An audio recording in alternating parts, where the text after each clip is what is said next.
Alors c'est quoi être un bon parent? La pression pour être parfait, elle est immense, on la ressent partout. Mais et si l'objectif n'était pas du tout la perfection?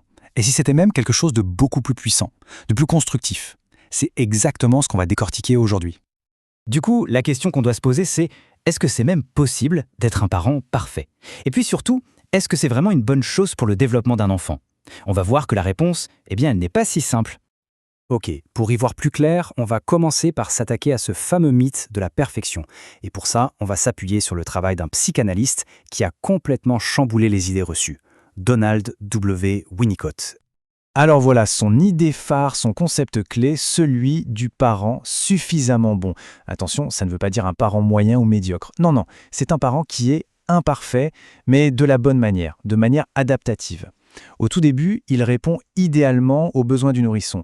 Et puis tout doucement, progressivement, il va laisser passer de toutes petites frustrations. Et on va voir pourquoi ces petites frustrations, en fait, elles sont capitales. Bon, concrètement, comment ça marche, ce parent suffisamment bon? Tout commence par la toute première étape de la vie, créer un monde sûr. C'est simple, au début, le rôle du parent, c'est de construire une sorte de bulle protectrice, un cocon où le nouveau-né se sent totalement en sécurité et compris. Pour construire cette base de sécurité, Winnicott parle de 3 fonctions essentielles. D'abord, il y a ce qu'il appelle le holding. C'est le fait de tenir l'enfant, bien sûr, mais c'est aussi un soutien psychique, une façon de le contenir. Ensuite, le handling, c'est la manière de s'occuper de son corps, avec cohérence, avec douceur. Et enfin, la présentation d'objets. Ça veut dire tout simplement lui apporter ce dont il a besoin, pile au moment où il en a besoin. Tout ça, c'est fait pour une chose, éviter ce que Winnicott nommait les angoisses impensables. Et quand cette adaptation est parfaite, au début, il se passe un truc assez fascinant. C'est ce qu'on appelle l'illusion d'omnipotence. Le nourrisson a l'impression que le monde répond à ses besoins comme par magie, comme s'il créait lui-même la satisfaction. Et cette phase, elle est absolument cruciale pour construire un sentiment fondamental d'exister et de faire confiance au monde. Ok, mais la vie, ce n'est pas ça. Alors, quand est-ce que la réalité fait son entrée? C'est là qu'on arrive à l'idée la plus contre-intuitive de Winnicott, mais peut-être la plus géniale. Le don de la désillusion. Oui, vous avez bien entendu. Ici, les petits échecs du parent, le fait de ne plus être parfait, ce n'est pas une erreur. C'est un cadeau. Un cadeau indispensable pour grandir. Alors, comment se passe ce voyage vers la réalité? Ça se fait en plusieurs temps. Au départ, on a l'illusion totale, le parent qui anticipe tout. Puis, tout doucement, vient la désadaptation graduelle. Le parent commence à répondre avec un micro-décalage, il n'est plus instantané. Ça crée de petites frustrations, mais attention, des frustrations tolérables. Et c'est justement grâce à ça que l'enfant commence à faire la différence entre moi et pas moi, et qu'il apprend à gérer la frustration. Et là, évidemment, le plus important, c'est le timing. C'est toute une question de dosage. Si cette confrontation à la réalité, elle arrive trop tôt, trop brutalement, ça peut créer des angoisses terribles, d'anéantissement. Mais à l'inverse, si elle arrive trop tard ou jamais, l'enfant risque de rester bloqué dans une forme de dépendance, avec du mal à devenir une personne vraiment autonome. Donc, on comprend bien que cet environnement suffisamment bon, ce n'est pas juste une liste de choses à faire. C'est quelque chose qui aide l'enfant à se construire de l'intérieur, à développer ses propres outils psychiques. D'ailleurs, d'autres grands théoriciens ont exploré des idées très proches qui viennent compléter ce tableau. Prenez par exemple le concept de contenance chez Wilfried Bion. C'est une idée très puissante. Imaginez, le bébé est submergé par des émotions brutes, terrifiantes, qu'il ne peut pas comprendre.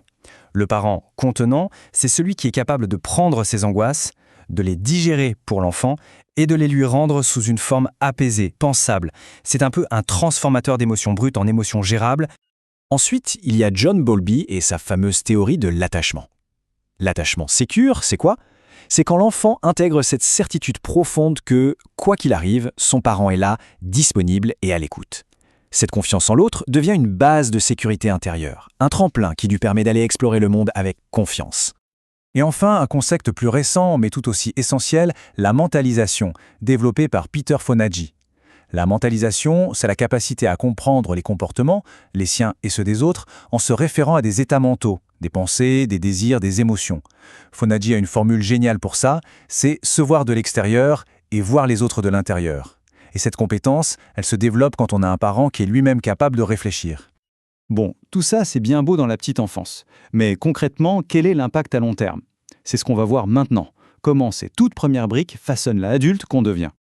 Les 2 trajectoires possibles sont assez claires. D'un côté, des soins suffisamment bons mènent à un sentiment de soi stable, une bonne tolérance à la frustration et la capacité d'intimité. De l'autre, des défaillances précoces importantes peuvent être liées à des structures de personnalité plus fragiles, c'est-à-dire un sentiment de soi moins solide, mais aussi à de l'impulsivité, à des difficultés relationnelles profondes. Il y a une citation de Winnicott qui est juste magnifique et qui résume tout ça à la perfection. Il a dit « Le précurseur du miroir est le visage de la mère ». Autrement dit, la toute première image qu'on a de soi-même, on la lit dans le regard de la personne qui s'occupe de nous. C'est incroyablement puissant, non ? Donc pour conclure, le message clé, ce n'est vraiment pas de viser la perfection. C'est impossible et comme on l'a vu, ce n'est même pas souhaitable.